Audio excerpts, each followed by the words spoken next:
Hey guys, welcome back. So it's been a little while since we shot one of these videos, but I want to get back into the groove of bringing you guys products on a more consistent basis. And today we have the Amazafit Bip U.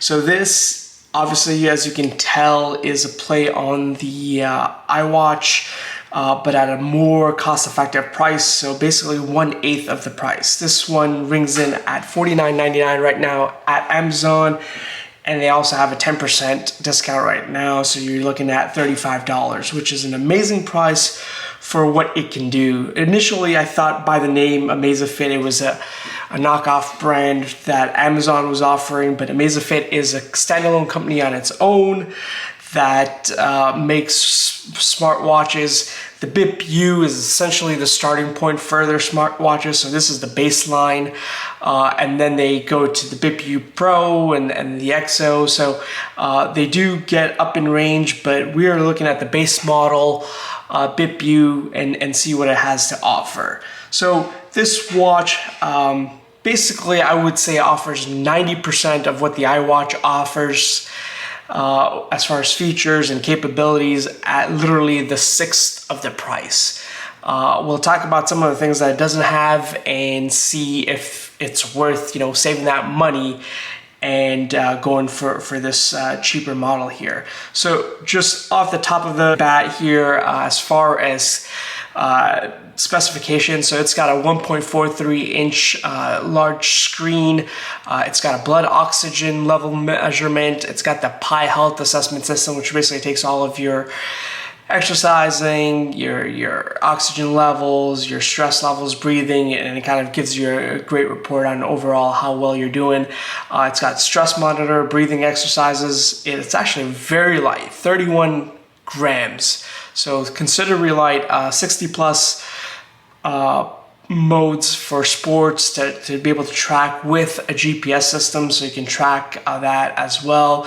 It is water resistant, so up to 5 atmospheres, so you can definitely take it into the water and do your swimming exercises. And it also has things like Alexa built in.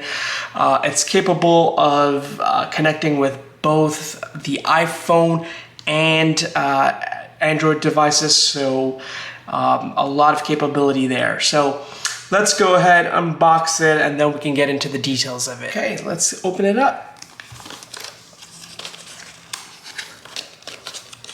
All right, so we pull this out. The first thing we have up front is paperwork, I assume. Yep, so you can read that when you're bored. The next thing, you can see right away that the face watch is in there without the belt, so those should be in here as well. So let's put this to the side for a second. Down here we have the charging cable. So the charging cable itself,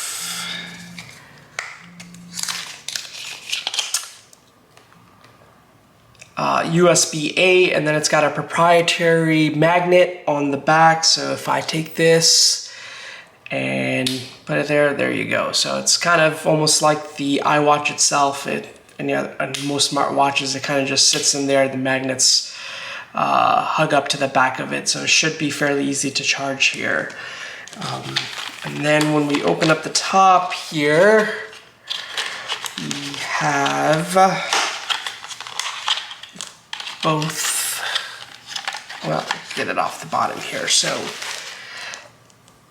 the belt that comes with, it's rubber, so obviously on the cheaper side here, but great for sportswear, right? It's going to be sweat resistance. And if you guys can see here, it actually has a little clip to go in and out. So this will make it easier if you do want to go ahead and buy a different belt for this. You should be able to switch them back and forth easily. So let's just get these in there, and they should just snap in as long as I hold one side in. So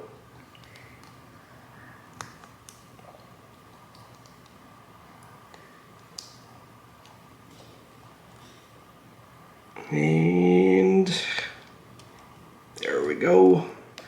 All right. right, so that's hooked. And then we'll do the same on the other side.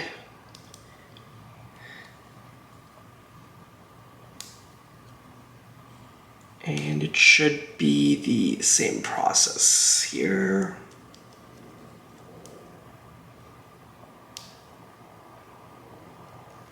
There you go. So that's in. Fairly easy, even though I was struggling here a little bit. But while we have the watch upside down, you can see that there is the sensors for the blood and oxygen levels. So what you see in most watches as well, and just holding it, it's actually really light. So I think wearing it will be comfortable if you're wearing it all day without, you know, having this bother you. The one other thing that I did mention to forget is this thing has an incredible 9-day battery life. Yeah. So most watches you are charging every other day, you know, on regular use. This you can wear for 9 days, and I've actually worn it for a little bit longer. Of course, all of that is going to depend on how often you are, you know, messing around with it, how long, you know, you're using the sensors and so forth. But other than that, I mean, that is incredible, where you can wear this for 9 days and not have to charge it.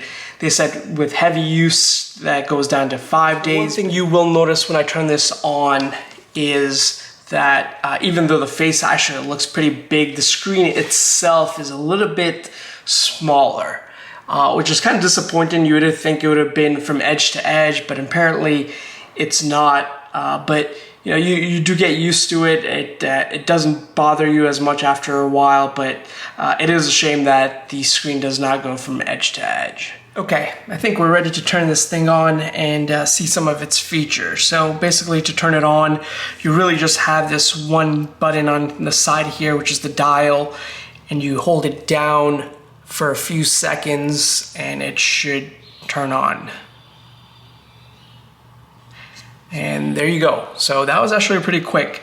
Now, just a heads up, I did go through the initial setup phase for this. Initially, when you turn it on the first time, there's a QR code that appears on the watch face. You scan it with your camera, phone camera, and it makes you download the app for the watch. Now, it's a third-party app called Zepp, which I'll run through in a minute here also. But really quick and easy to download, set up, and get this thing going. So just taking a look at it, as you see, this is the home screen. Obviously has your time. You can change the home screen. They have a lot of options. These are some of the temporary ones put in there, but you can download other ones if you go into the app and change them if you do. So whatever you want to be the focus for your background, you can do that. So as we scroll through the right, as you see here, there's just you know, exercising, your activity goals for the day. It does have the rings, much like the Google and iWatch interfaces to see where you're at. You can obviously set those goals through the app. The heart rate monitor actually works really well. I've compared this to the Galaxy Watch, and it was basically dead on. So that works actually really well and accurate. There's the O2 sensor, the stress level monitor sensor, PAI. Basically, again, this is a specialized program that allows you to kind of put all your fitness goals and see how well you're doing. The weather, alarm clock, you can control your music through your phone, and then if you just do a quick swipe downwards here, so it's a quick menu to sleep mode, alarms, settings, brightness. If you sweep the other way, you get your notifications, so text messages and whatever other apps you may have that you get messages from. Now, one thing that this doesn't have is the ability to take phone calls or reply to text messages. So while it will tell you, hey, you're getting a phone call, you still need to go back to your phone to answer that. Or when you get a text message, you can read it from the watch, but you can't reply back. So that is a downside here. And to be honest with you, I do read text messages and I do sometimes reply back with my Samsung Galaxy Watch to text messages. I've never taken a call on my phone on a watch. It's just uncomfortable. It's hard for people to hear. Yeah, you do use an emergency, but most of the time you don't want people in the public to be hearing your phone calls anyway. So that is a downside if you're looking for that. And this watch does have notifications, but does not give you the option to reply. So that is one of the downsides to this. Okay, so I'm going to click on the Zep application there that runs the watch basically. So once I have that open, this is your home screen and it's focused on basically your health stuff. So steps, obviously I didn't wear it today, so it's only showing 5. The way you sleep, heart rate information, the PAI program that I talked about, and your daily score, history, and then you can manually enter, the exercise if you wanted to, as far as running, cycling. And so it has all your health information right here. The other thing you can do is on the top left-hand corner there, as you can see, it has the battery life, which is showing at 22%. And if I click on the icon there, what you will see is it gives up a little bit more information on the watch itself. Alarm clocks, so you can change your watch faces from here. You can choose plenty of downloadable ones, and they are free. So you have plenty of options to customize there. You can change vibrations. So all of your watch settings that are in the watch can also be accessed through the app over here. You can set alarms, look at the weather, and even find my watch, so you can make it discoverable to other phones. So a lot of this is kind of what you're used to, what you've seen with the iPhones and the Galaxy Watches, and it is here. So if I click on the other side now, so the other side is more of shortcuts to your health inputs as well. So you can track your weight, stresses, and EKG throughout the month or week, whatever you want. And then you can personalize it by putting in your measurements, and then you can track those of, once you've completed exercises, how those are changing as well. So that is a quick look at the app and the watch itself. If you're looking for a watch that is sports orientated, that keeps your health and tracking, has 90% of all of the apps and features that iWatches and Galaxy Watches have, I would definitely check it out. I mean, it ticked all the check boxes for me. There wasn't anything in particular that I said, oh man, I can't live without. And for $49.99, I don't think you can go wrong with this. I think, even if you wanted to get into these smart watches, and this was the first one, I would definitely suggest this rather than spending a few $100s on the more expensive ones just to get a fit and feel for it. So definitely check this one out at Amazon. I'll leave the link below, and I appreciate you guys watching the video. Thank you.